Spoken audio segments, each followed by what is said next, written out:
Welcome to Silent Queen's Reckoning. I'm so glad you could join us today. Now let's dive right into the story. Chapter 1. The other woman poured red wine over Amelia Grant's white dress and waited for her to scream. Amelia did not. She stood in the center of the Meridian Club ballroom, wine dripping from her collarbone to the silk bodice, one hand still holding a crystal glass of water, her expression so calm that the room seemed to lose balance around her. 200 guests had turned to watch. The orchestra faltered. A waiter froze with a tray of champagne. Someone near the auction table whispered, "Oh my God," with the hungry softness of a person who would retell the scene before midnight. Across from Amelia, Serena Vale lifted her chin. Serena was 27, blonde, expensive, and furious in a dress that looked poured over her body. She had arrived at the charity gala on the arm of Amelia's husband, Julian Grant, wearing a diamond bracelet Amelia recognized from the private safe upstairs in their home. Her lipstick was perfect. Her eyes glittered with the kind of confidence women sometimes borrowed from men who had lied to them well. "Say something," Serena snapped. Amelia looked down at the ruined dress. White silk. Italian cut. Bought for a gala she had organized, funded, and saved after Julian's events team nearly lost the main donor.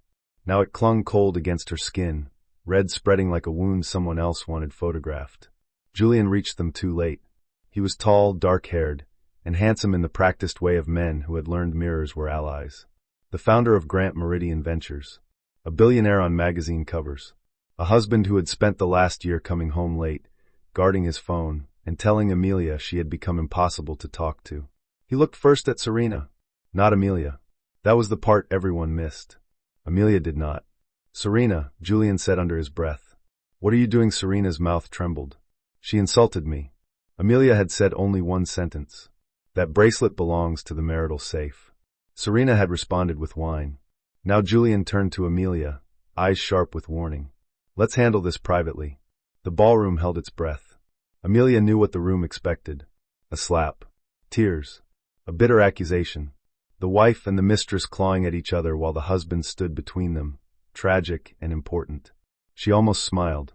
That was the scene Julian needed. For months, he had been building a story. Amelia was cold. Amelia was controlling. Amelia made him miserable. Serena understood him. Serena was warmth, youth, freedom, proof that Julian Grant could still inspire devotion instead of scrutiny. If Amelia screamed tonight, he would finally have an audience for his version. So she set down her glass. She removed the diamond earrings Julian had given her on their 5th anniversary and placed them beside the glass on the nearest cocktail table. Then she slipped off her wedding ring. Julian's face changed. "Amelia," he said. She placed the ring next to the earrings. Serena blinked, suddenly less certain. Amelia picked up her small silver clutch. The movement was neat, almost ordinary, as if she were leaving after a polite dinner rather than standing in front of a room with wine on her dress and her marriage lying on a table. Julian stepped closer. "Do not walk away." Amelia looked at him then. Her eyes were gray-green, steady, and colder than he remembered them. "I am not walking away from an argument," she said. "I am walking away from a pattern." Serena laughed too loudly. How dignified. Amelia turned to her. She did not raise her voice. "Keep the bracelet for now. You will need to explain it later."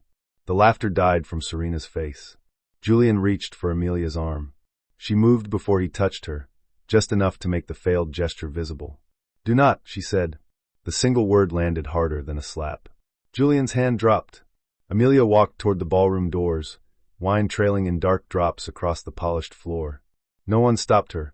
People moved aside because money taught them instinct, and something about Amelia in that moment felt more dangerous than humiliation.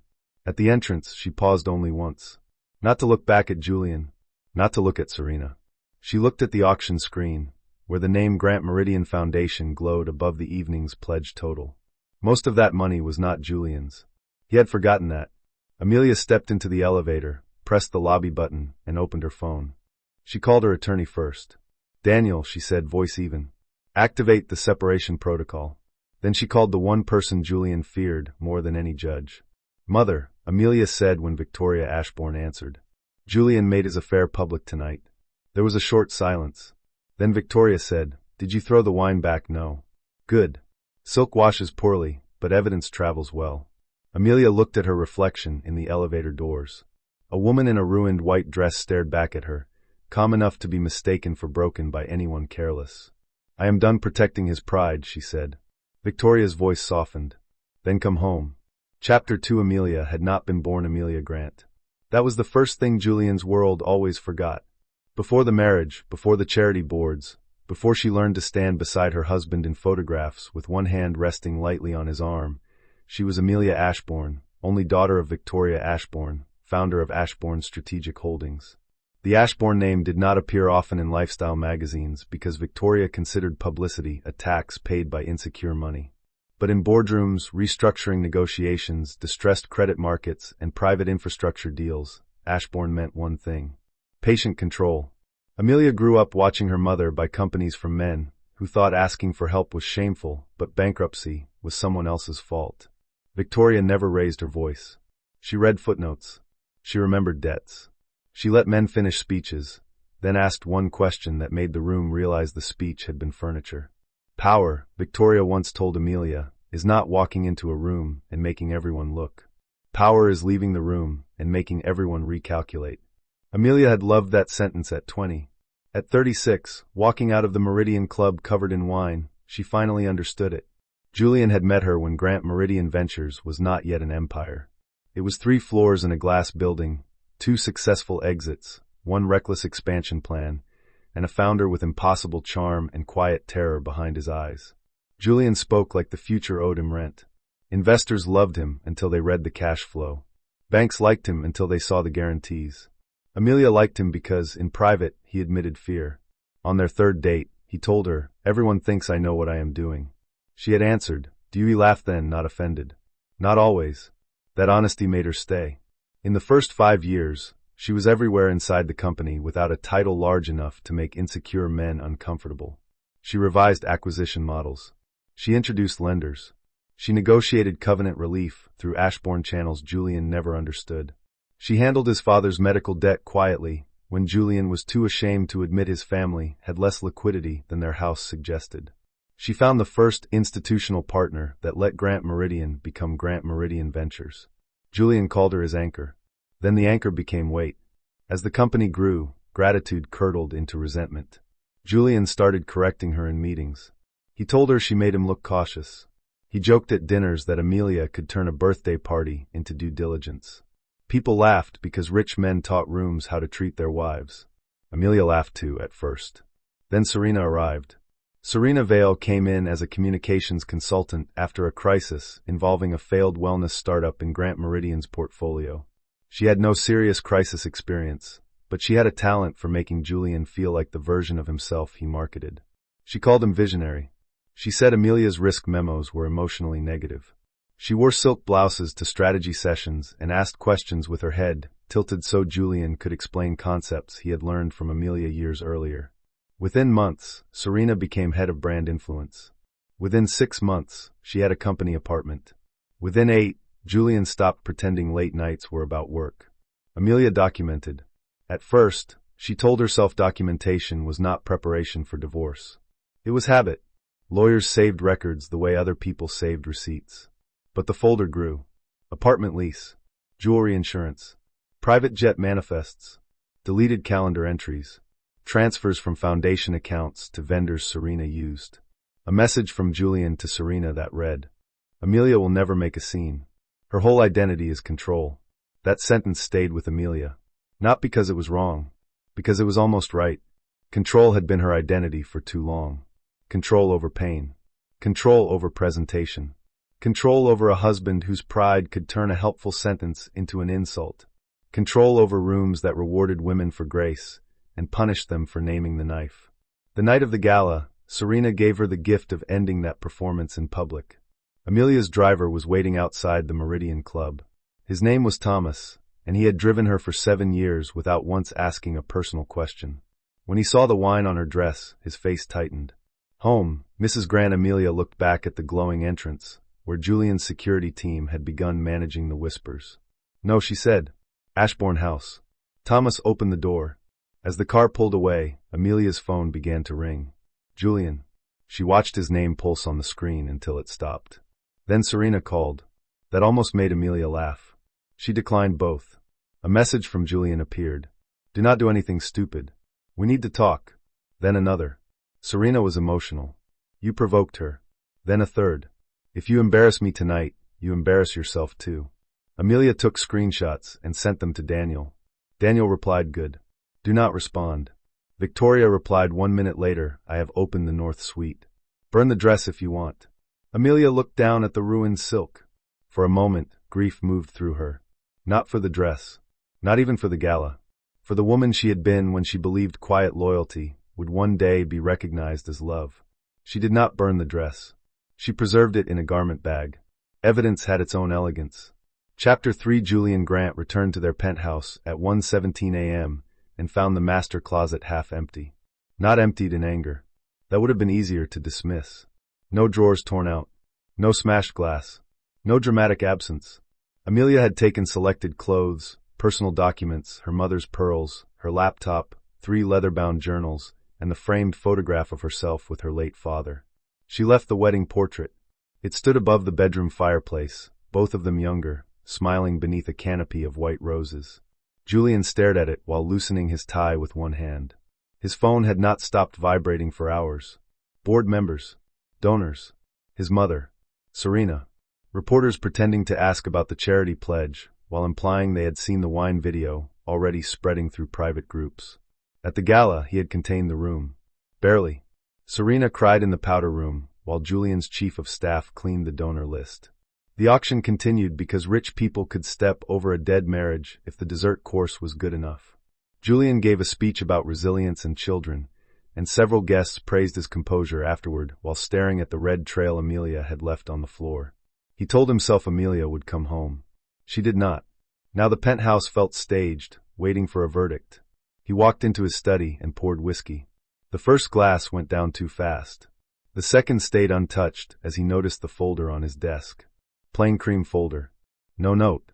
His name written in Amelia's handwriting. Julian opened it. Inside was a single page. Separation protocol initiated. All communication through counsel. Preserve all financial, personal, company, foundation, travel, gift, apartment, and communications records related to Serena Vale. Do not enter any residence controlled by Ashbourne entities. Do not contact Amelia directly except in writing and through counsel. Below that, in Amelia's hand, one sentence you wanted me to make a scene. I made a record instead. Julian crumpled the page before he could stop himself. Then he smoothed it out again because even angry, he knew better than to destroy a legal notice from Amelia. His phone rang. Serena. He answered. Not now. Are you with her? Serena demanded. Her voice was thick from crying, but underneath the tears was anger. Serena did not like being treated as a problem after being displayed as a prize. No. She humiliated me. Julian closed his eyes. Serena, you threw wine on my wife in front of 200 people. Because she called me a thief. She said the bracelet came from the marital safe. It was a gift. Julian said nothing. The bracelet had been a gift. That was true in the emotional sense and dangerous in every other sense. It had belonged to Amelia's anniversary collection, a private suite of jewelry insured under joint property. Julian had given it to Serena after a weekend in Aspen, because she said she hated feeling hidden. He had told himself Amelia would not notice. Amelia noticed everything. Julian, Serena said, voice softening, you said you were done with her. I am. Then why does she still have this much power over you? He opened his eyes. The question struck the wrong place. She doesn't. Serena laughed bitterly. She walked out, and you chased her with your eyes like she took the floor with her. Julian gripped the phone. Be careful. No, you be careful. You promised me that after tonight people would understand. You said she would show everyone how cold and cruel she was. Instead she looked like a saint, and I looked crazy. Julian did not answer. Because she was right. That was the unbearable part. Amelia had not defended herself, and somehow that had defended her better than any speech. Serena continued, what happens now I handle it. How I said I handle it. He ended the call. At 2 a.m, Julian called his personal attorney, Peter Lang. Peter answered in a voice that suggested he had already seen messages. Julian. Amelia initiated separation. I assumed. I need to control the narrative. Peter was silent for a second. Before we discuss narrative, tell me whether there are financial issues tied to Ms. Vale. Julian looked at the crumpled legal notice. Define financial issues. Peter sighed. That answer worries me. Chapter 4. Amelia arrived at Ashbourne House at 1:42 a.m. The house sat on a quiet street behind iron gates, a limestone mansion her mother used as a private residence, war room, and museum of people who underestimated her. The windows glowed softly. The front door opened before Amelia reached the steps. Victoria Ashbourne stood in the doorway in a black silk robe, silver hair loose over one shoulder, face unpainted and alert. At 64, she still looked like a woman who could bankrupt a man with a pleasant lunch. She saw the dress. Her mouth tightened. "Do you want sympathy first or strategy?" Amelia stepped inside. "Strategy. Good. Sympathy after tea." The north suite had been prepared, fire lit, bath drawn, fresh clothes laid out. But Amelia went first to the private office beside the library. Victoria followed. So did Daniel Rook, who had arrived before her and was already reviewing printed documents with his reading glasses low on his nose. Daniel had represented Ashbourne interests for 20 years. He had watched Amelia marry Julian and had said at the time, "He has charm. Charm is not collateral." Amelia had called him cynical. He had answered, "I bill by the correction." Now he looked at the wine-soaked dress and said nothing. Kindness from Daniel often arrived as silence. Amelia placed the garment bag over a chair. "Preserve this." Daniel nodded. "Already arranged." Victoria poured tea. "Tell us exactly." Amelia did. She described Serena's entrance with Julian. The bracelet. The remark. The wine. Julian's first look going to Serena. The warning not to make a scene. The way guests watched as if the ballroom had become a theater. Victoria's face remained calm until Amelia said Serena wore the Ashbourne sapphire bracelet. Then her hand stopped above the teapot. "Your father's bracelet, yes." Daniel muttered, "That was ambitious." The bracelet had belonged to Amelia's father, not as jewelry he wore, but as the first major gift he bought Victoria after closing a deal that saved Ashbourne from a hostile lender. He died when Amelia was 24, and Victoria later gave the bracelet to her daughter on her wedding day. Julian knew that. He had given it to Serena anyway. Victoria set down the teapot with care. "I want it back." "So do I." Daniel opened a folder. "We will seek immediate return of marital and separate property." The bracelet is separate. The earrings and ring were marital gifts, but leaving them publicly may help. Amelia sat. What has Julian exposed potentially more than he realizes? Daniel turned the first page. Serena's apartment lease is under a Grant Meridian subsidiary. "I know. Her compensation appears inflated." "I know. Foundation funds moved through the Children's Gala vendor network and ended at a media consultancy tied to Serena." Amelia looked up. "I suspected. Confirmed tonight." Victoria leaned back. "Julian used foundation money," Daniel said. "Preliminarily, yes." Amelia closed her eyes briefly. The foundation mattered to her. It funded school clinics, domestic abuse legal aid, and recovery housing. It was not a vanity project. It existed because Amelia had insisted Grant Meridian could not claim civic virtue while investing in companies that treated people as numbers. Julian used to tease her for caring too much. Now he had let Serena's brand campaign feed on that money. Victoria said, "We separate the foundation from him immediately." Daniel nodded. "Already drafted. But there is more." He slid another document across the table. Amelia read the header. Ashbourne Strategic Holdings and Grant Meridian Ventures, convertible preferred instrument, side letter provisions. She knew the document well. 5 years earlier, Julian needed capital for his largest acquisition, Meridian Health Systems. Banks considered the deal too risky. Amelia arranged financing through Ashbourne Strategic, disguised through several institutional partners to protect both sides from gossip. The instrument included conversion rights if Julian engaged in misconduct that materially harmed foundation interests, misused restricted funds, or attempted to transfer strategic assets during marital dissolution without disclosure. Julian had signed it. He had called it boilerplate. Julian never feared boilerplate until it became teeth. Daniel tapped the page. If foundation misuse is confirmed, Ashbourne can trigger review. Victoria looked at Amelia. "Not conversion yet." "No," Amelia said. "Not yet." Daniel studied her. "What do you want?" Amelia looked toward the garment bag. The ruined dress hung there like a quiet witness. She could ask for divorce. She could ask for money. She could ask for the bracelet. Those were simple. But Julian had built his entire identity around one thing: pride. The pride of being the self-made founder, the visionary, the man who saved companies, the husband whose wife was elegant but secondary. He feared poverty less than pity. He feared legal loss less than public proof that Amelia had been the structure beneath him. She did not want to destroy him out of spite. She wanted him unable to keep using her silence as scaffolding. I want the foundation protected, she said. I want my separate property returned. I want Serena's benefits audited. I want the board informed before Julian can call me unstable. And I want every asset he thinks proves his independence traced back to the woman he told everyone was cold. Victoria smiled faintly. There she is, her mother said. Not triumph. Recognition. Chapter 5. By morning, the wine video had reached every person Julian wanted to impress. It was only 12 seconds long. Serena throwing wine. Amelia standing still. Julian rushing over. Amelia removing her ring. No audio at first, then a second version appeared with sound. Do not walk away, Julian said. I am not walking away from an argument, Amelia replied. I am walking away from a pattern. The internet, which adored short moral dramas more than facts, chose its heroine within an hour. Not because people knew Amelia, because they knew that tone. The calm voice of a woman who had already cried elsewhere, earlier, enough. Serena woke to 57 messages and 3 missed calls from her mother. Her name trended in private society groups before breakfast.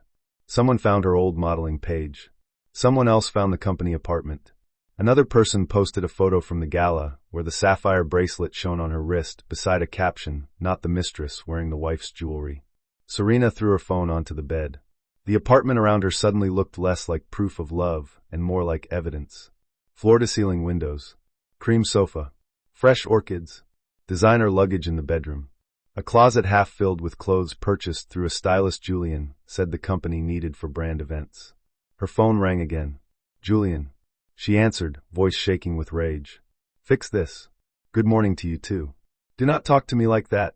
People are calling me a thief. Did you wear the bracelet? You gave it to me. That is not what I asked.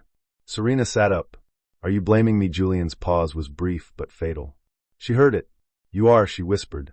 I am saying we need discipline. Discipline. Last night you wanted her to react. You said once people saw how cold she was, they would understand us. Lower your voice. No. I looked insane because she refused to play. Julian exhaled sharply. You threw wine. Because she humiliated me. Because you lost control. Serena went silent. There it was. The shift from chosen woman to liability. Julian continued, softer now. Listen. Stay out of sight for a few days. Do not post. Do not call anyone. Let me handle Amelia. Handle her how privately. Serena laughed, small and bitter. You still think she will protect you. She will protect herself. Maybe those are not different anymore. He did not answer. When the call ended, Serena walked to the bathroom and looked at herself in the mirror. Without gala lighting, she looked tired. Younger. Less victorious. She touched her throat where no necklace sat, then her wrist where the bracelet had been. It lay on the dresser. Blue stones, diamond frame, old money weight. For the first time, she wondered why Julian had given her something so obviously meaningful to another woman. Not because he loved Serena more. Because he wanted Amelia to know. Serena had been chosen, yes. Chosen as a weapon. That realization did not make her innocent. It made her afraid. At noon, a courier arrived with a legal letter addressed to her personally. Demand for immediate return of separate property belonging to Amelia Ashbourne Grant. Preservation of communications and records. Notice of potential civil claims. Serena read the letter twice, then called Julian. He did not answer. Chapter 6. The emergency board meeting began at 4 in the afternoon. Julian entered with his usual confidence adjusted for crisis navy suit, open collar, no visible panic. He believed in room control. He believed in walking in slowly, letting people look, making silence feel like attention rather than suspicion. Today, the silence was not kind. The board of Grant Meridian Ventures sat around a long walnut table. 3 independent directors, 2 institutional representatives, the CFO, general counsel, and Amelia's empty chair at the far end. Julian noticed it immediately. Amelia had never been a formal officer, but she held a board observer seat tied to the Ashbourne financing instrument. Julian had always treated the chair as symbolic, a courtesy, a way to appease his wife and her discreet money. Now the empty chair looked less symbolic. It looked armed. Julian sat at the head of the table. Let's begin. The independent chair, Helena Cross, did not smile. We are waiting for Mrs. Grant. This is a company matter. Yes, Helena said. That is why we are waiting. Julian's jaw tightened. At 4:03, Amelia entered. The room changed. She wore a black tailored suit, her hair pulled back, no jewelry except her father's signet ring on her right hand. If anyone expected the wine-stained woman from the video, they were disappointed. She looked rested, precise, and far more dangerous than anger. Daniel Rook entered behind her. Julia Mercer, forensic accountant, followed with a laptop. Julian stood. Amelia. She did not look at him as a wife. She looked at him as a risk. Julian. She took the observer chair. Helena opened the meeting. We are here because of potential misconduct involving company resources, foundation funds, executive benefits, and reputational exposure. Julian leaned back. Let's be clear. This meeting exists because my wife and I had a private incident last night. Amelia's face did not change. Daniel said, the incident was public. The misconduct predates it. Julian turned to him.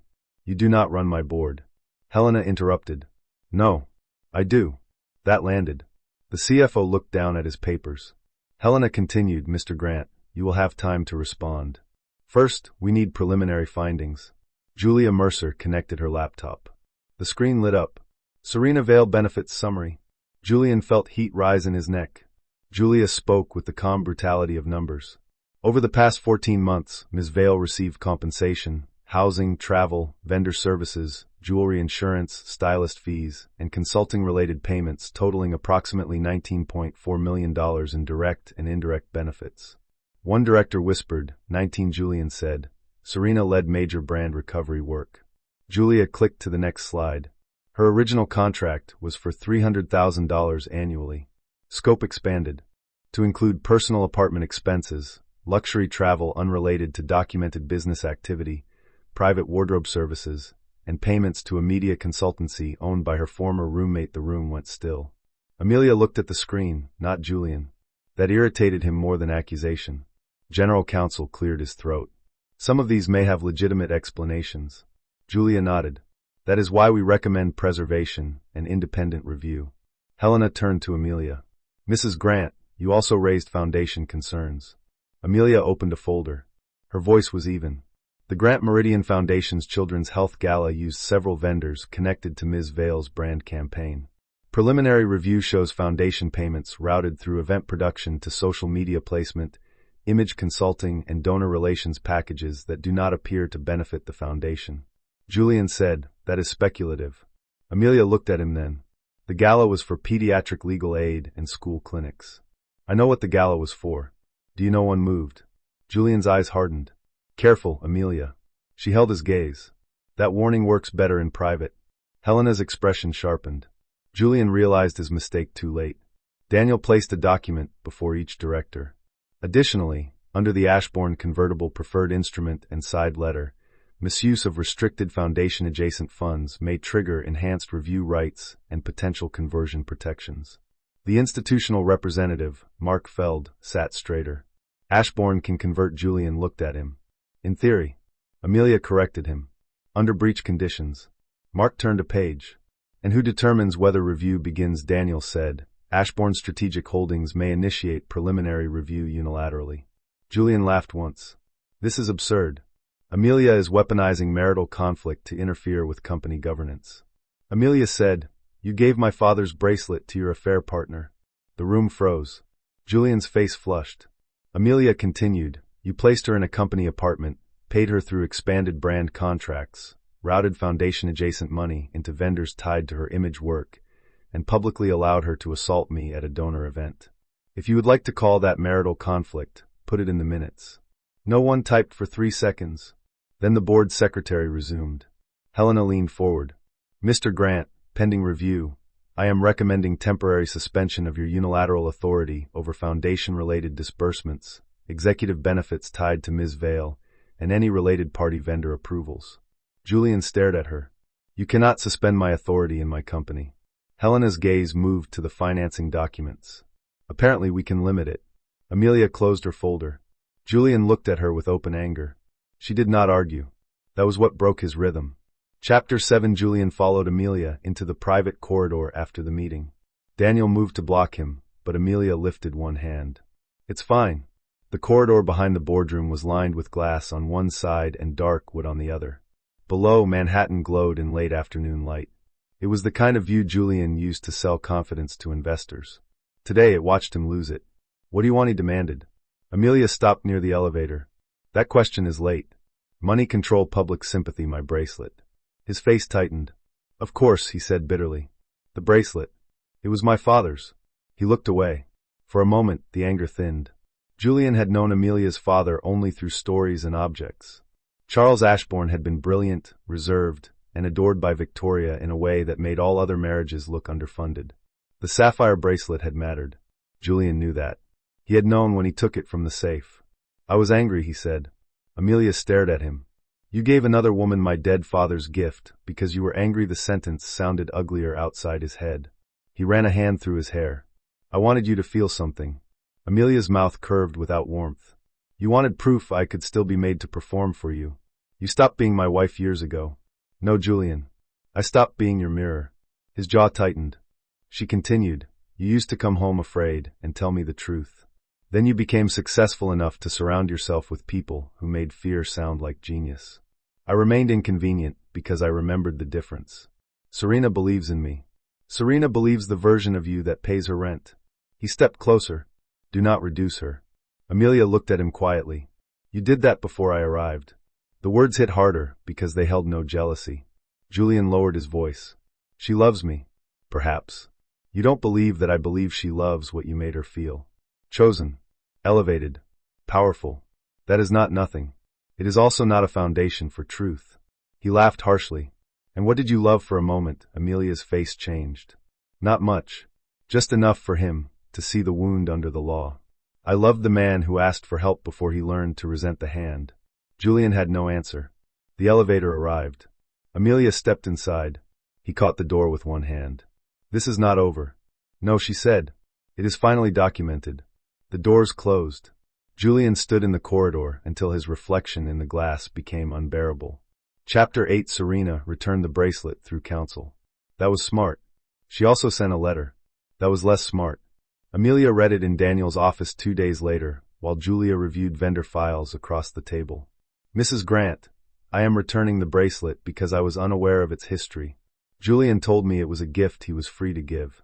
I regret that the gala became emotional, but I will not accept being portrayed as a thief. Your marriage was already over. Julian said you both understood that. I hope we can avoid further harm. Serena Vale. Amelia placed the letter down. Julia looked up. Thoughts she apologizes to her reputation. Common disease. Daniel opened the velvet case.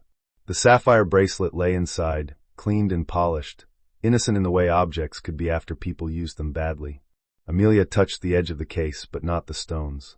She remembered her father fastening it around Victoria's wrist when Amelia was small. Victoria laughing. Charles saying, "Blue suits you when you are about to win." Later, on Amelia's wedding day, Victoria had clasped it around Amelia's wrist and said, "Take beauty, but keep your teeth." Amelia had smiled then, not understanding she would need both. "Have it inspected," she said. "Then put it in the Ashbourne vault." Daniel nodded. Julia turned her laptop. "We have a problem. Only one, a useful one." The screen showed payments from the Foundation Gala vendor network. Several routed through an entity called Lumen Reach. Lumen Reach was owned by Natalie Cross, Serena's former roommate. Its invoices described donor engagement strategy, social amplification, and post-event emotional positioning. Emotional positioning, Amelia repeated. Julia's eyes were dry.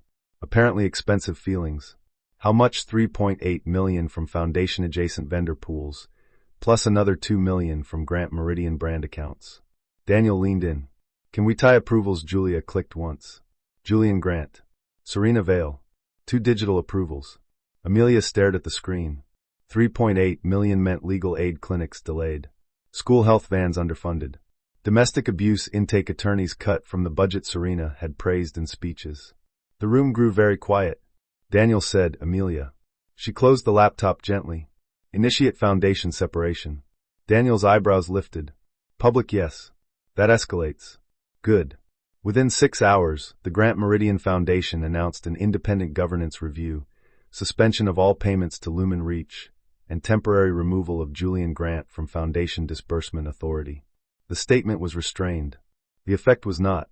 Reporters began asking why a Billionaire's affair partner had approval authority connected to a children's health gala. Donors demanded answers. The board scheduled another emergency session.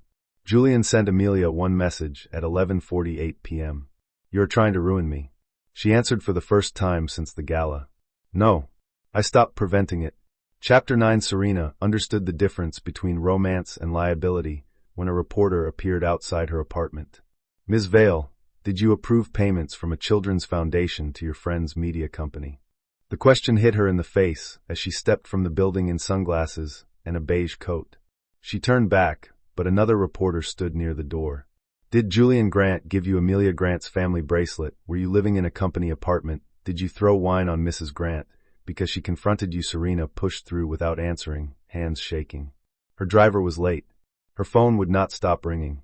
Natalie Cross had called 9 times. Julian had called once. Once. She got into the car and locked the door. Inside, she finally answered Natalie.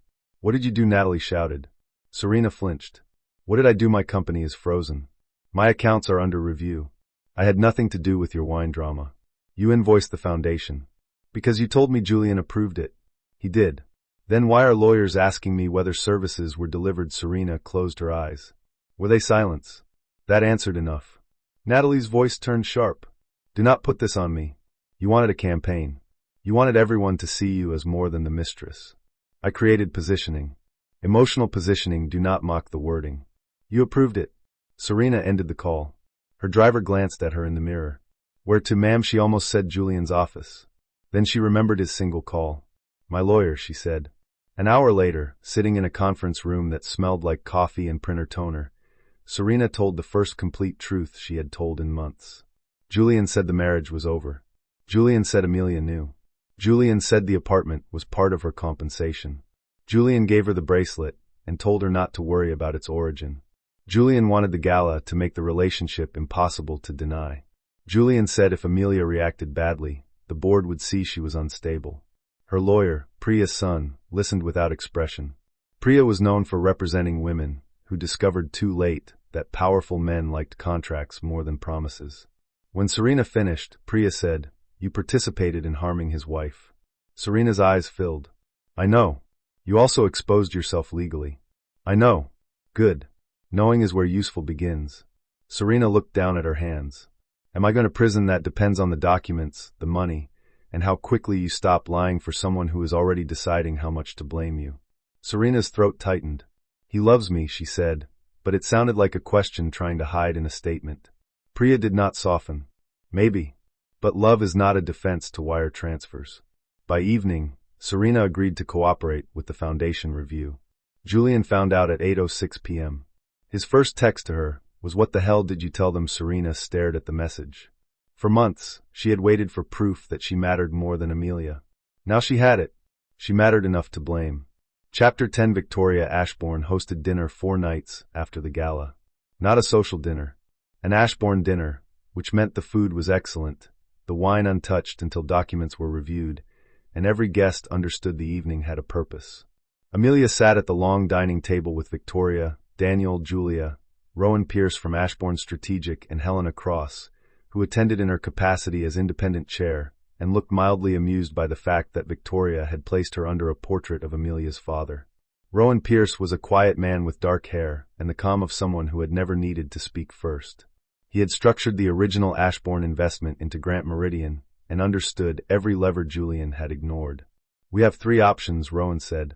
Amelia folded her hands. Go on. First, limited governance correction. Julian retains operational control. Foundation activity is separated. Serena's benefits are clawed back where possible, and Ashbourne receives enhanced reporting. Victoria's face suggested this option had been included for politeness and should be buried with it. Second, Rowan continued, conversion pressure. Ashbourne triggers breach review, threatens conversion, forces Julian to accept a co-CEO or operating committee. Daniel said, he will fight and call it a marital coup. He will, Rowan agreed. Which brings us to option 3. Julia turned a page. Amelia already knew. Sale. Not of everything. Grant Meridian Ventures was complex. Some assets were healthy, others over-leveraged, a few sentimental but worthless. But its crown asset, Meridian Health Systems, the network Julian called his defining acquisition, could be sold to a strategic buyer under conditions that protected clinics, employees, and foundation partnerships. Without Meridian Health, Julian's empire would still exist. His pride would not. Rowan placed the buyer profile before her. Northbridge Health Infrastructure. CEO Malcolm Reyes.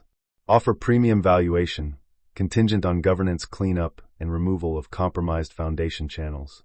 Amelia knew Malcolm. He had tried to buy Meridian Health before Julian outbid him with Ashbourne-backed financing and a speech about visionary care. Malcolm did not forget assets he wanted. He is ready, she asked. Rowan nodded. He never stopped being ready. Victoria looked at Amelia. This is the part where I remind you that revenge is expensive if poorly structured. Amelia looked at her mother. And if well-structured, Victoria's mouth curved. Often tax-efficient. Helena coughed into her napkin. Daniel leaned forward. If we pursue a sale, Julian will claim you are destroying his company because of an affair. Would that be credible to some? At first. Julia said, less credible once Serena's cooperation and vendor records are included. Rowan added, a sale protects value and reduces governance risk. It is defensible. Amelia looked down the table at the file. She remembered Julian after the Meridian Health acquisition closed, standing barefoot in their kitchen at 2 a.m, laughing because he was too relieved to sleep. He had lifted her off the floor and spun her until she shrieked. He had said, we did it. We. At the time, he meant it. The memory hurt. Not enough to stop her. Meridian Health matters, she said.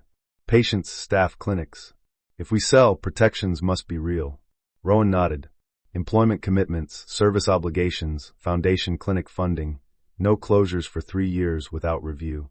And Julian Daniel answered. He loses the asset that made him a healthcare visionary. Victoria's voice was quiet. He loses the story. Amelia looked toward the window. The city outside was dark, all lit towers and hidden rooms. Somewhere, Julian was likely telling himself she would never go that far. He had always confused her restraint with fear of distance. Prepare the sale path, she said. Chapter 11. Julian came to Ashbourne House the next morning without permission. That was his second public mistake. The first had been letting Serena throw wine. Security stopped him at the gate. He demanded Amelia. He demanded Victoria.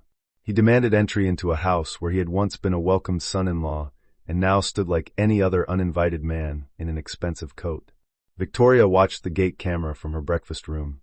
He looks poorly rested, she observed. Amelia sipped tea.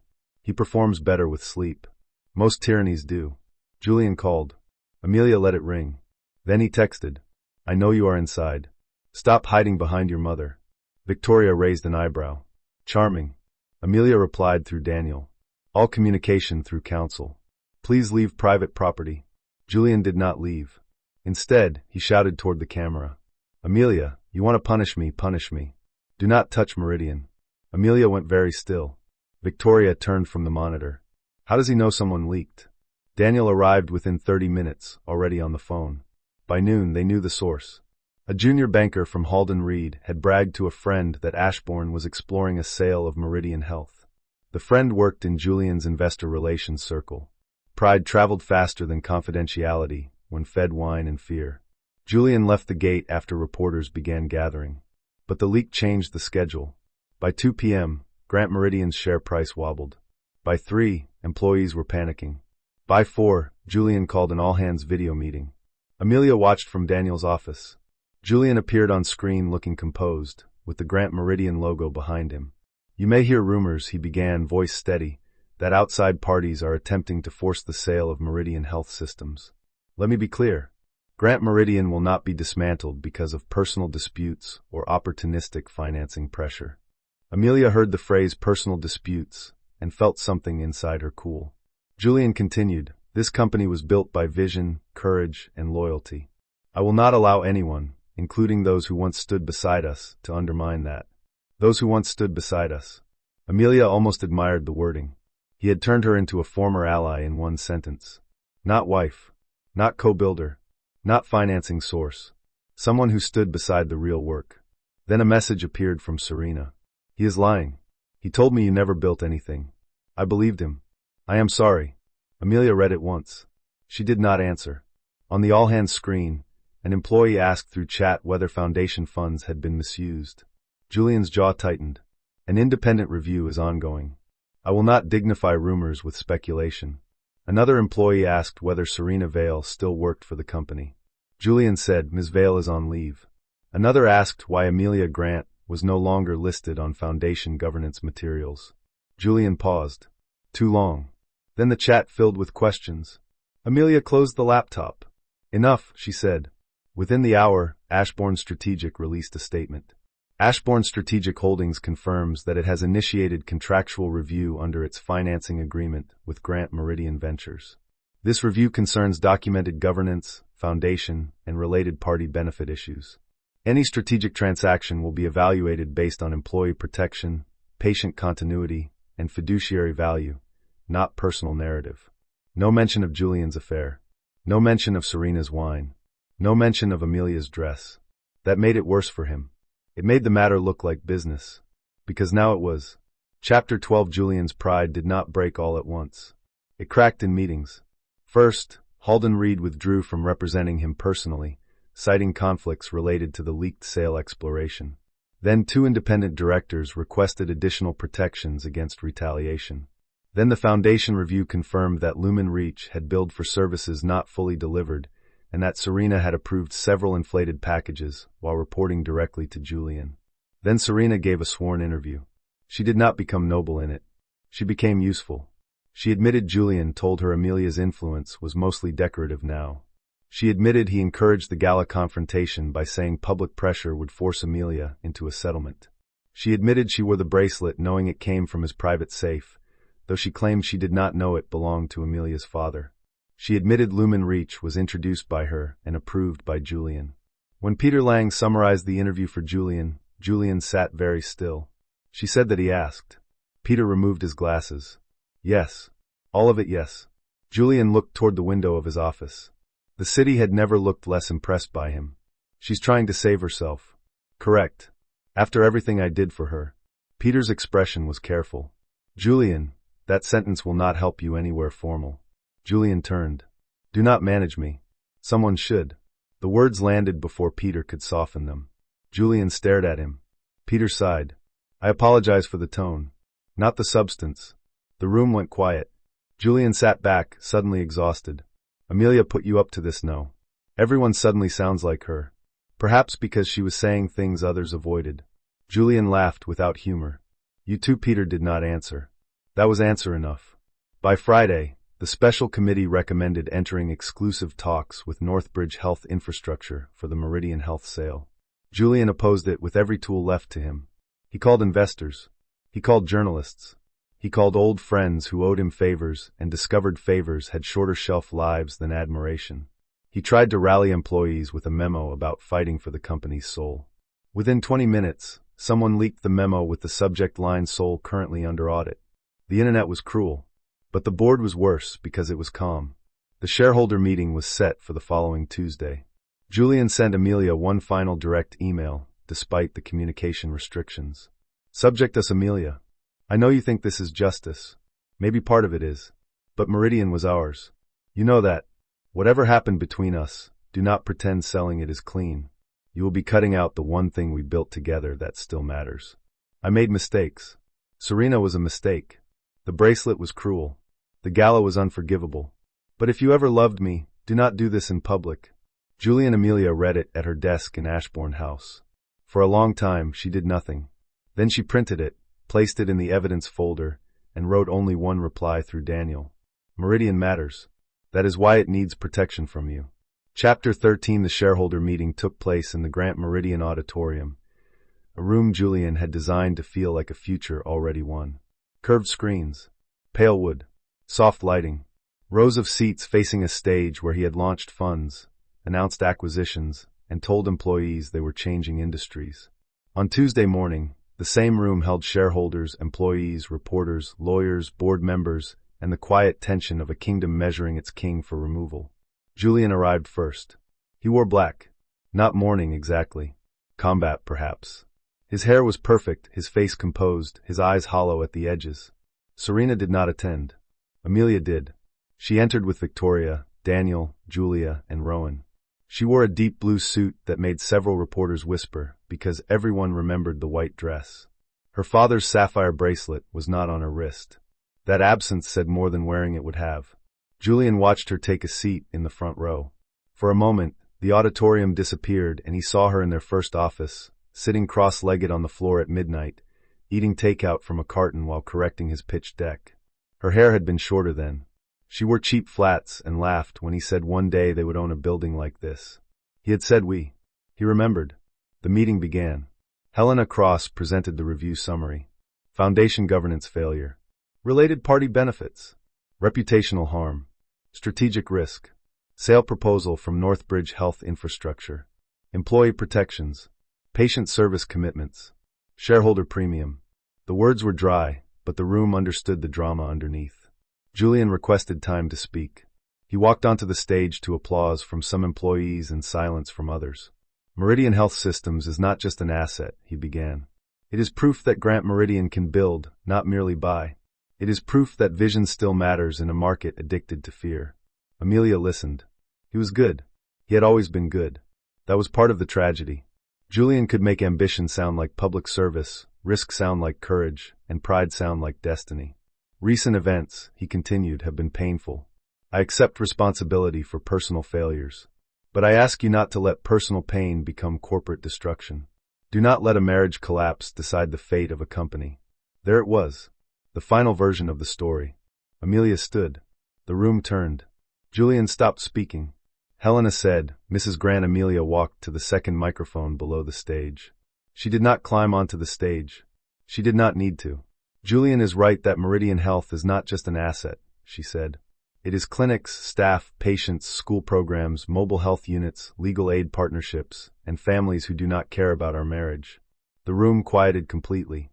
That is why this decision cannot be about our marriage. If it were about my feelings, I would have walked away after the wine and let the consequences find him slowly. Julian's face tightened. Amelia continued, instead, we reviewed records. Company apartments. Executive benefits. Foundation payments. Vendor approvals. Restricted funding agreements. The facts are not emotional because they are inconvenient. She turned toward the shareholder rows.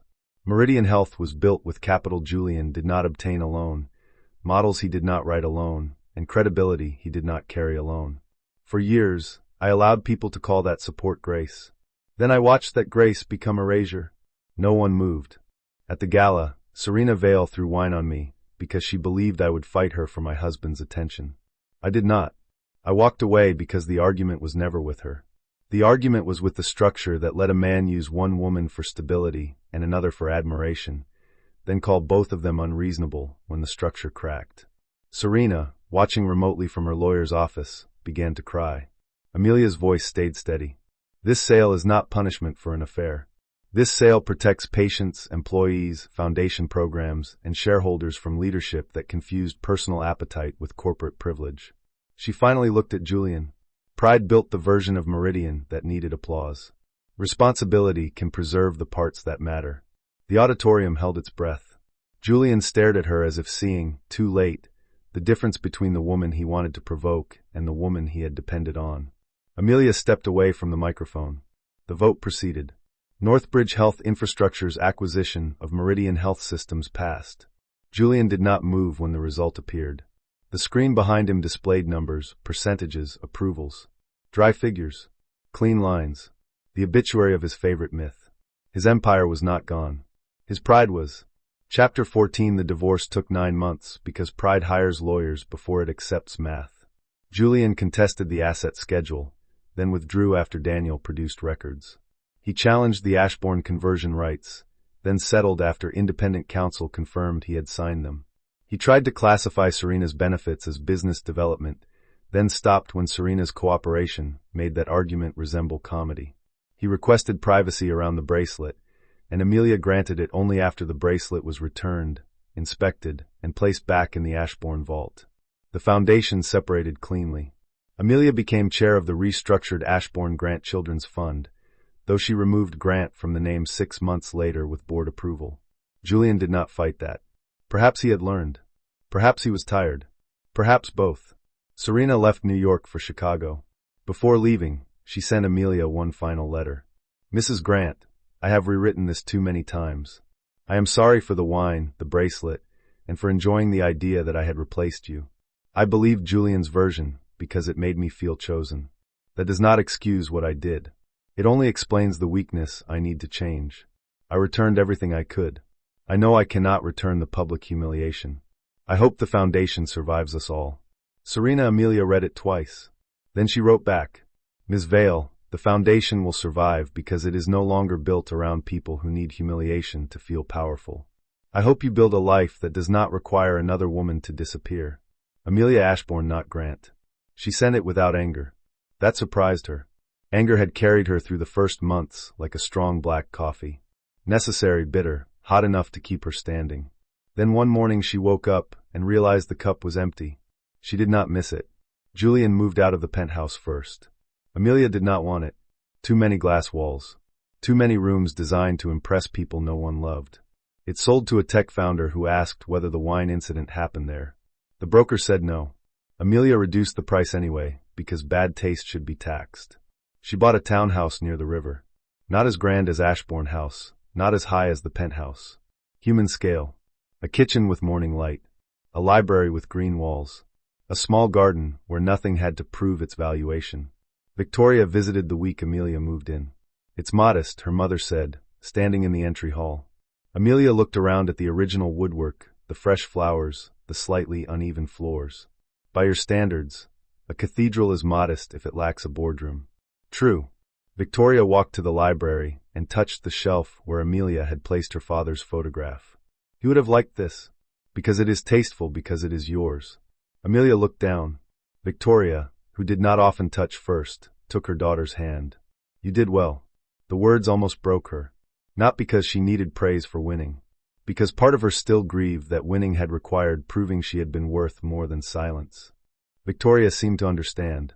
You are allowed to mourn the man before the lesson. Amelia swallowed. Was he ever that man sometimes? Victoria's voice was gentle. That is what makes it hard. Chapter 15. Julian asked to meet 1 year after the gala. Amelia almost refused.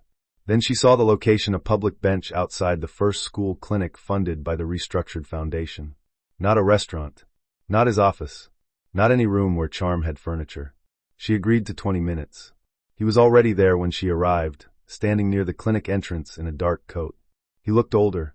Still handsome, but less polished, as if life had finally required him to wear his own weather.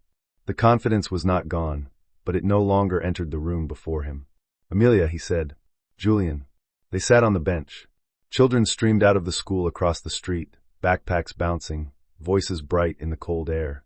For a while neither spoke. Then Julian said, Meridian is doing well. Yes. Northbridge kept the clinics. That was part of the agreement. I know. He smiled faintly.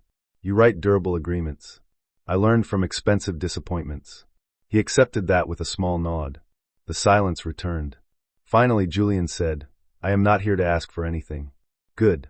I wanted to tell you I entered an executive ethics program. Amelia turned slightly. Voluntarily mostly. That's the most honest version. He laughed softly. I thought you would say that. His hands rested between his knees. No watch flashy enough for cameras. No performance cufflinks. Just hands that had signed too much without reading. They made us write a failure map, he said. Not the public failure. The private choices that led there. Useful. Painful. Often related. He looked across the street. I wrote your name too many times. Amelia said nothing. Not blaming you, he added quickly. The opposite. I wrote the times I used you. The times I let you fix things and then resented you for knowing they were broken. The times I called you cold because gratitude made me feel smaller. Amelia watched a little girl in a red hat skip over a puddle. Julian continued, I gave Serena the bracelet because I wanted to hurt you in a way only you would fully understand. I have tried to make that sentence sound less ugly. It won't. No, Amelia said. It won't. He nodded. I am sorry. The apology landed quietly. Not enough. But real. Thank you, she said. He looked at her. Do you forgive me? There it was. The question every guilty person eventually found when they realized apology did not automatically unlock the door. Amelia thought about lying. It would have been kinder in the short term, but she had spent too many years making kindness out of things that cost her truth. Some days, she said.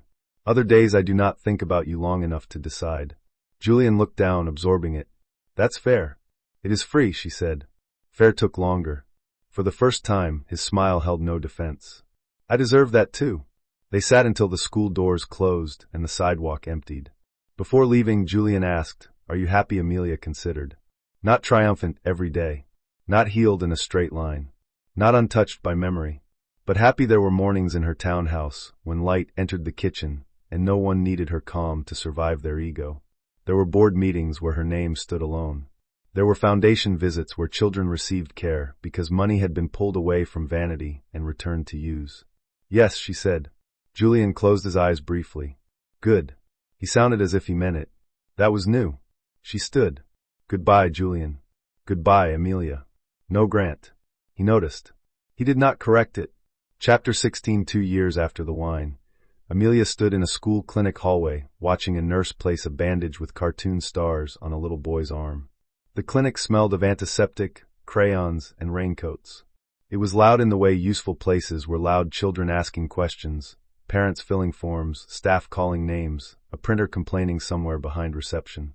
On the wall hung a small plaque, funded by the Ashbourne Children's Health and Legal Trust. No Grant. No Julian. No photograph of a donor holding scissors in front of a ribbon. That had been Amelia's rule. The work mattered more than the giver. Julia joined her with 2 cups of terrible coffee. I bring punishment. Amelia accepted one. Hospital coffee. School clinic coffee. Younger, same crimes. They watched the little boy show his bandage to his mother as if he had earned a medal. Julia said, Northbridge renewed the service commitment. Good. Serena's repayment agreement finalized. Good. Julian's new fund is small but not fraudulent so far. Amelia glanced at her. Julia lifted one shoulder. I monitor for entertainment. Amelia smiled. Through the clinic windows, rain streaked the glass. The world outside was gray. Inside, everything moved. That was the thing Amelia had learned about Aftermath. It was not empty. It was full of logistics. Lawyers, movers, account transfers, governance documents, awkward conversations, insomnia, new keys, old photographs, small decisions that did not feel heroic until months later when a woman realized she had built a life from them. At noon, she spoke to the clinic staff in the community room. She had not planned a speech, but the director asked, and Amelia had become better at saying yes to rooms where her voice could be useful. 2 years ago, she began. I walked out of a ballroom in a ruined dress. The room quieted. Most of them knew the story. The video still surfaced occasionally, usually captioned with dramatic music and too many exclamation marks. Amelia hated the edits but appreciated that strangers seemed to understand the refusal inside her silence. People often ask why I did not argue, she said. Why I did not shout back. Why I did not fight the woman who threw the wine. She looked around at nurses, counselors, intake attorneys, administrators, people doing practical work in an impractical world. The answer is simple. She was not the source of my erasure.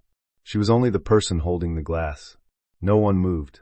I had spent years confusing restraint with love. I thought if I stayed calm enough, useful enough, elegant enough, the truth of what I contributed would eventually be seen. But dignity is not a receipt you hand someone after they finish spending you. Julia's eyes softened.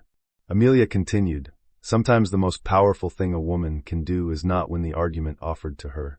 Sometimes it is walking away from the stage someone built for her humiliation and asking who paid for the lights. A few people laughed quietly. That is what this trust does. It asks who paid, who approved, who benefits, who is being silenced, and who has been told that being calm means accepting less than truth. We cannot stop every betrayal. We can make sure fewer people have to survive one without records, counsel, and somewhere safe to go. The applause was warm, not glamorous. Better. Afterward, a young intake attorney approached her. Mrs. Ashbourne, she said, then corrected herself. Ms. Ashbourne. Sorry. Amelia smiled. Either is fine, but Ms. is accurate. I just wanted to say the gala video helped my sister leave her husband. Not because of the scandal. Because she said she saw you walk away and realized she did not have to finish every argument he started. For a moment, Amelia could not speak. Then she said, I hope she is safe. She is now. That stayed with Amelia all day. Not the sale. Not the headlines. Not Julian's apology. One woman, somewhere, leaving an argument unfinished and herself intact. Chapter 17. That evening, Amelia returned to her townhouse and opened the Ashbourne vault box she kept in the library cabinet. Inside was the sapphire bracelet. It had been cleaned, repaired, and reset where one clasp had loosened. Under the lamp, the stones glowed deep blue, almost midnight. For 2 years, Amelia had not worn it. She had told herself she was waiting for the right occasion, but that was not true. She had been waiting for the bracelet to stop feeling like evidence. Tonight, she fastened it around her own wrist. Not for a man. Not for a gala. Not for revenge. For the woman in the mirror who had survived being publicly stained and privately erased, then learned that walking away was not surrender if you walked toward yourself. The doorbell rang. Victoria entered 5 minutes later carrying a paper bag from Amelia's favorite bakery and wearing a coat that cost more than some cars. She saw the bracelet immediately. Her expression changed. "Blue suits you," Victoria said. Amelia smiled. "When I am about to win, no." Victoria stepped closer, touching the bracelet lightly. "When you remember, you already did." They ate pastries in the kitchen because neither woman wanted formal dinner. Rain tapped against the windows. The townhouse felt warm, ordinary, and fully Amelia's. Victoria asked, "Do you ever wish you had thrown the wine back?" Amelia considered. "For about 30 seconds every few months. Healthy. Then I remember the dry cleaning complications."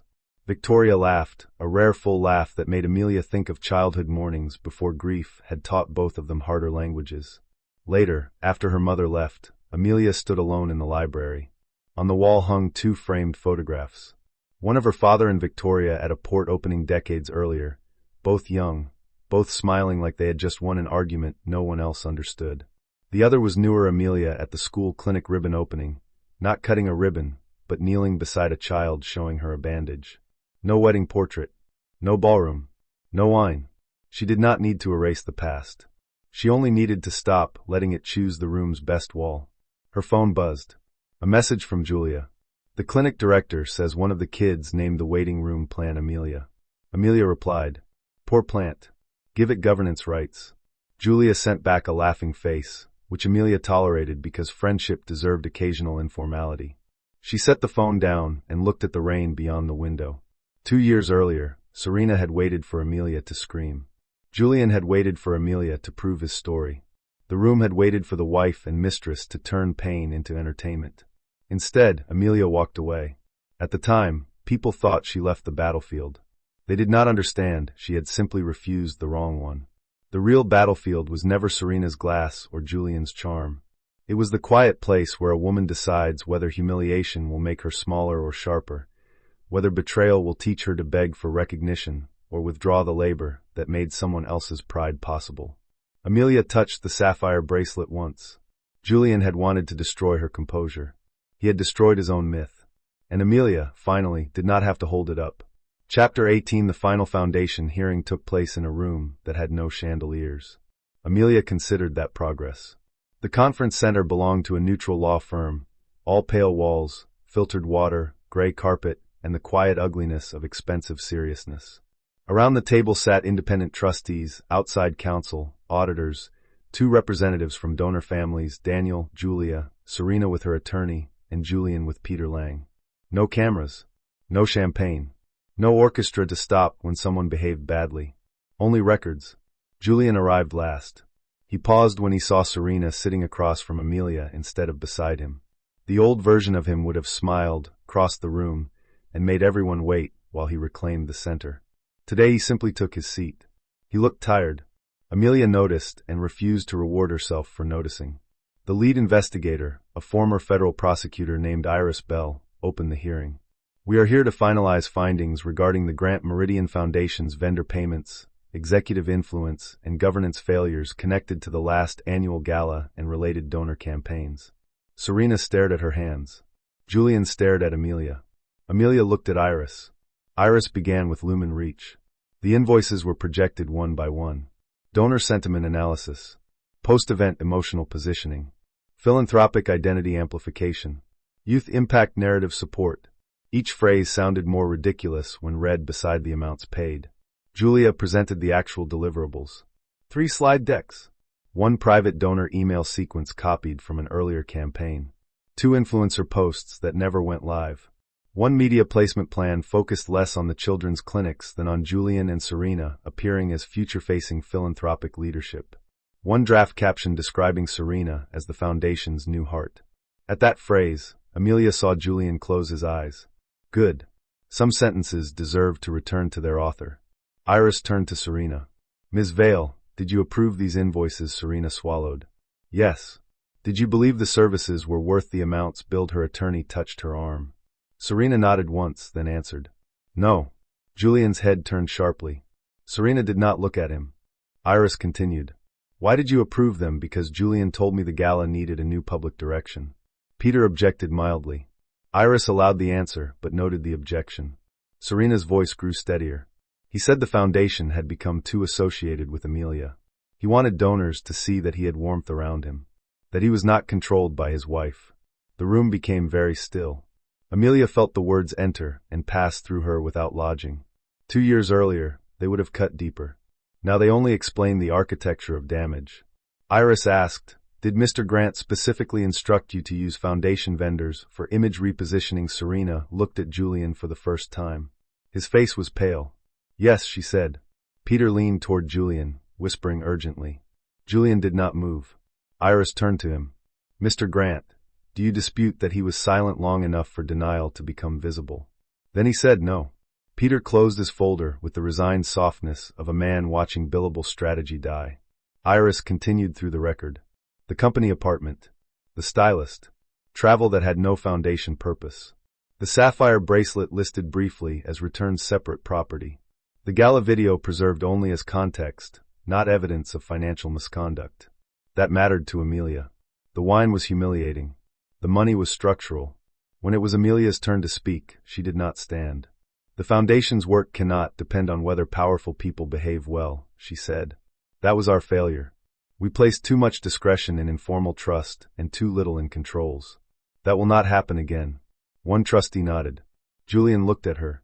Our failure. The room shifted. Amelia turned to him. Yes. I let your name stay on disbursement authority after I knew you were using the foundation for image. I told myself oversight could wait until after the gala because children needed the funding and donors needed reassurance. I was wrong. He looked stunned.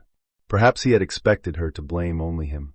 Perhaps part of him wanted that because being a villain was simpler than watching Amelia claim responsibility for the system and still remove him from it. She continued, Accountability is not less real because it includes me. But inclusion is not equivalence. You abused authority. Serena misused access. The board failed to detect it. I failed to force the issue earlier. Iris wrote a note. Serena's eyes filled, but she did not speak. Julian's voice was quiet. Why say that? Amelia met his eyes. Because the truth does not become safer when edited for my comfort. For the first time in the hearing, Julian looked away. The final recommendations were severe. Serena would repay a portion of improperly supported benefits through a structured settlement and be barred from foundation advisory work for 5 years. Lumen Reach would be referred for civil recovery. Julian would permanently lose any role in foundation governance. The foundation would be renamed and placed under independent trustees with Amelia as chair for a limited transition period. At the end, Serena approached Amelia in the hallway. Her attorney stayed nearby, but not close enough to interrupt. I know the letter was not enough, Serena said. It was a letter. Serena absorbed that. I wanted you to scream that night. I know. Not just because Julian said it would help.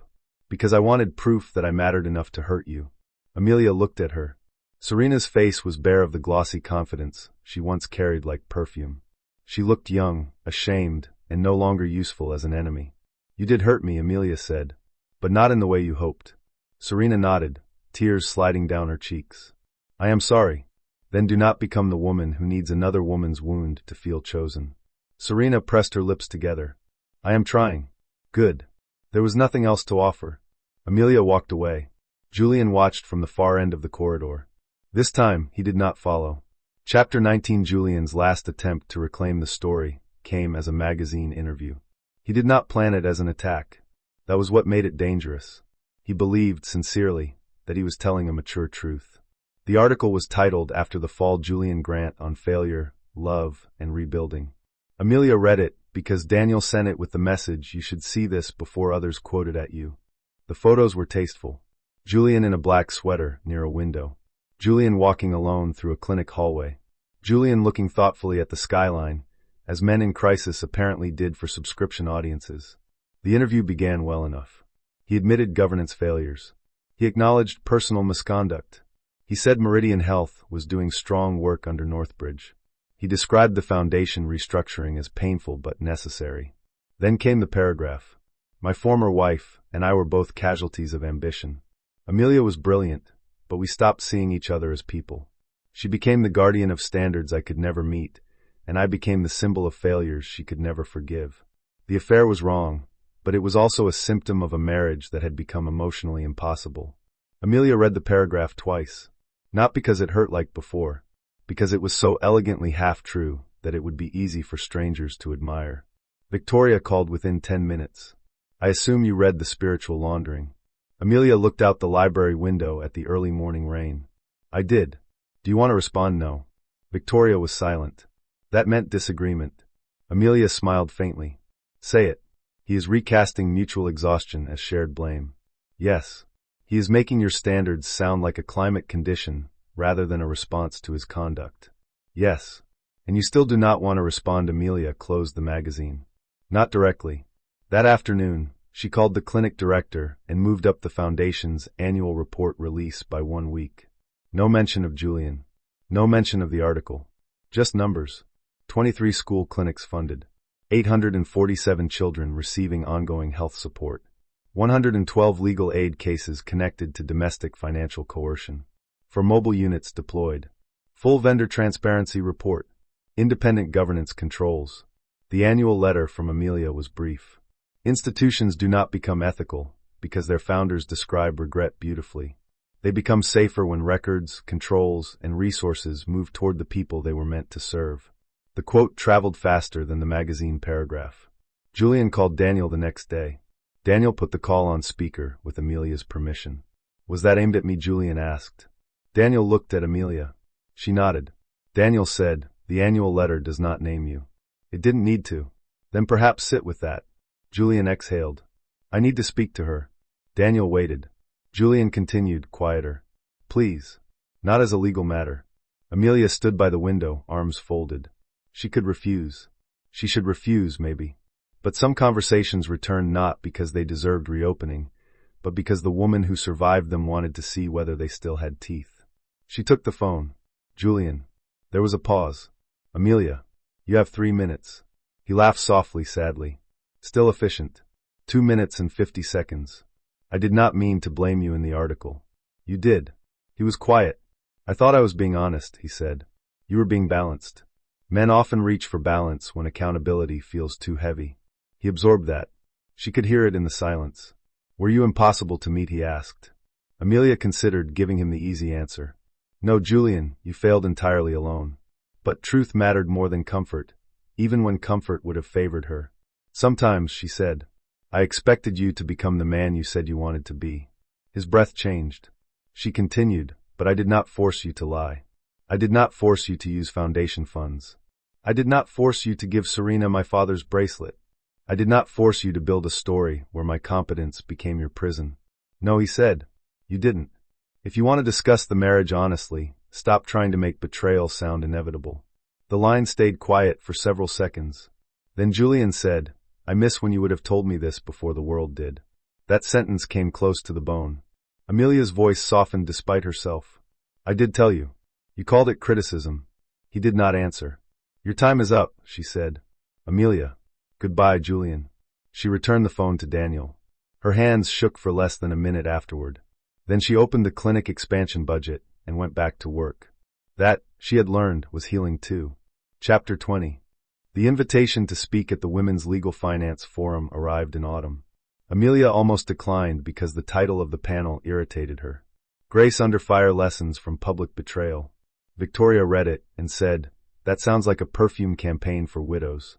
Amelia laughed for the first time all morning. The organizers changed the title after Amelia suggested one-line records, boundaries, and the cost of silence. She accepted.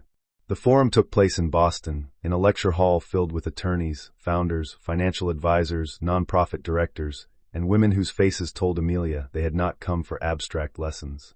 They came because money and love often collided in private rooms, and too many women were taught to leave those rooms with no paperwork. Amelia stood at the lectern wearing a dark plum suit and the sapphire bracelet. She saw the bracelet catch the light as she placed her notes down. Then she closed the folder. I was asked to speak about Grace Under Fire, she began. I asked to change the title because grace is often what people praise when a woman makes her pain convenient for everyone else. The room quieted. 2 years ago, Another woman threw wine on me at a gala. That is the part people remember, because it was visible. It fit into 12 seconds. It had a white dress, red wine, a husband, an affair partner, and a room full of witnesses. She looked across the audience. But most betrayals do not begin where the cameras start. They begin in unreviewed accounts, informal permissions, jokes that diminish one partner's work, private assets treated as marital favors, professional contributions renamed support, and silence rewarded until it becomes expected. Several women began taking notes. Amelia continued, I did not argue that night because the argument offered to me was too small. Wife against mistress. Woman against woman. Emotion against emotion. That frame protected the only person who needed scrutiny. She paused. So I left and followed the money. A ripple moved through the hall. Not laughter exactly. Recognition. I learned that the question is rarely, why did he choose her? The better questions are, what did he spend, what did he hide, who approved it, what story did he need you to perform, so his conduct looked reasonable, what documents did you never ask to see, because asking felt unromantic. She saw a woman in the third row wipe under one eye. This is not cynicism, Amelia said. It is care. Records are care when someone may later deny what happened. Boundaries are care when love has become access without accountability. Walking away is care when staying would train everyone in the room to treat your humiliation as entertainment. The hall stayed silent. I used to think dignity meant not letting them see the wound. Now I think dignity means refusing to let the wound become a script someone else directs. The applause came before she finished. Amelia waited until it quieted. If you remember one thing from my story, let it be this. Do not finish every argument that is handed to you.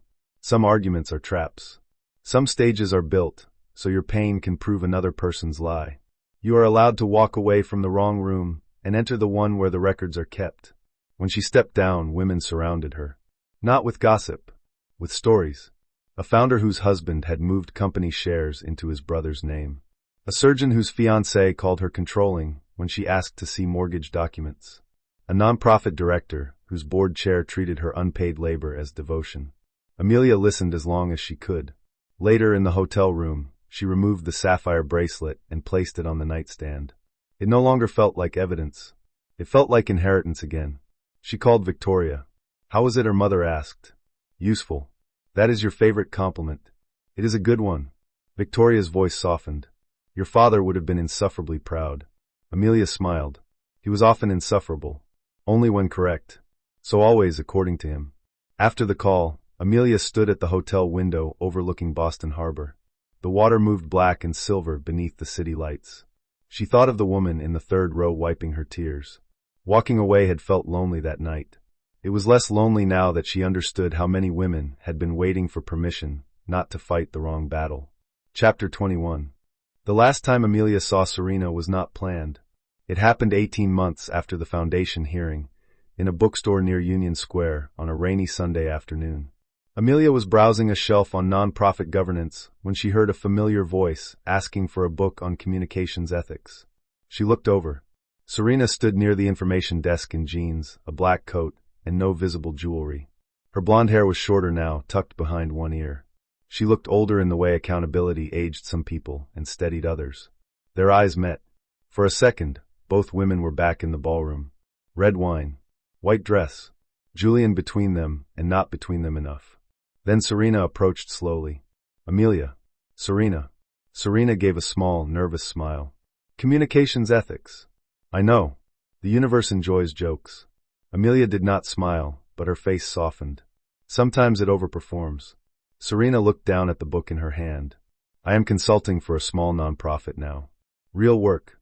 Very unglamorous. Lots of newsletters no one opens. That sounds healthier. It is. They stood beside a table of new releases while rain streaked the front windows. Serena said, I heard your forum speech online. Did you? Yes. The line about the wrong argument. She swallowed. I was the wrong argument. Amelia looked at her carefully. You were part of it, she said. Serena nodded. That is fair. Do you still speak to Julian? No. Good. Serena's mouth curved faintly. Priya says that too. Priya is sensible. Terrifying. Also useful. For the first time, they both almost laughed. Then Serena's eyes grew serious. I am not asking for forgiveness. I just wanted to say something without a lawyer translating it. I was cruel because I was insecure. I let Julian tell me your dignity was coldness because it made my neediness look like love. I am ashamed of that. Amelia listened. The apology did not erase anything. It did not restore the gala. It did not turn Serena into a friend. But it was different from the first letter. Less concerned with Serena being seen as good. More concerned with naming what had been bad. Thank you, Amelia said. Serena seemed surprised. That's all that is not nothing. Serena nodded, eyes bright. No, it isn't. The clerk returned with the book Serena had requested. Serena took it, then hesitated. You look well, she said. Amelia thought about the phrase. People often said it when they meant, you survived in a way that lets us stop feeling awkward. From Serena, it sounded more tentative. I am, Amelia said. I am glad. Amelia believed her. That surprised her too. They parted without drama. Serena left first, opening an umbrella against the rain. Amelia watched her through the window for a moment, then returned to the governance shelf. She bought 3 books, including one on nonprofit fraud prevention that Julia later called beach reading for emotionally specific people. That evening, Amelia wrote in her journal for the first time in months. I saw Serena today. I felt no rage. Not even victory. Only distance, and maybe a little hope that women can become less dangerous when they stop auditioning for men who make them compete. She paused, then added walking away was not the end of the story. It was the first sentence I wrote myself. Chapter 22. 3 years after the gala, the Meridian Club invited Amelia back. The invitation came from the new foundation director, not the old donor committee. The event would honor the expansion of school clinics and legal aid partnerships created after the restructuring. Amelia's first instinct was no. Then she sat with the feeling. The ballroom had become a symbol because the humiliation happened there. But rooms did not own pain forever unless people kept paying rent. She accepted. This time, she wore midnight blue. Not white. Not armor. A simple gown, clean lines, no dramatic train. Around her wrist, the sapphire bracelet. Around her neck, nothing. Her hair was swept back, her face calm in a way that no longer needed to prove it was calm. When she entered the Meridian Club ballroom, conversations softened. People remembered. Of course they did. The floor had been polished. The chandeliers still glowed. The auction screen stood in the same place. A new orchestra played near the windows. The cocktail table where she had left her ring was gone, replaced by a floral arrangement that was frankly too large. Julia appeared with 2 glasses of sparkling water. Any urge to pour this on someone, Julia asked. Not unless the flowers misbehave. They are suspicious. Amelia laughed. The evening unfolded differently. Donors asked about clinics, not scandal. Nurses spoke. A teenager who had received legal aid after her mother fled financial abuse gave a short speech that left half the room pretending to check their programs while wiping tears. Amelia did not speak until the end. She stood at the same place where she had once removed her ring. The room knew it. So did she. The last time I left this ballroom, she said, many people thought they had witnessed the end of something. The audience stilled. They had. Just not the thing they thought. Julia smiled from the side. Amelia continued, it was the end of a marriage, yes.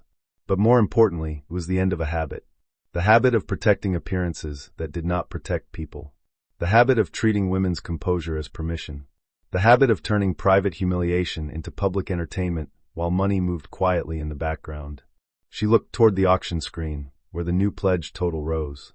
Tonight, the money is not moving quietly. Every dollar raised is tied to published controls, independent oversight, and programs whose outcomes will be reported. That may sound less glamorous than a grand gesture. A few people laughed softly. Good, Amelia said. Grand gestures are often where accountability goes to hide. The laughter became fuller. She paused, then let her voice soften. I once thought leaving this room meant losing a life. I was wrong. It meant no longer standing inside a story that required me to be smaller than the truth. The applause rose slowly. Warm. Sustained. Not the sharp applause of scandal, but the sound of people recognizing that something had been repaired without being hidden. After the event, Amelia stood alone near the ballroom doors. No wine on her dress. No ring on the cocktail table. No husband scanning the room for control. Julia joined her. Ready to go, Amelia looked back once.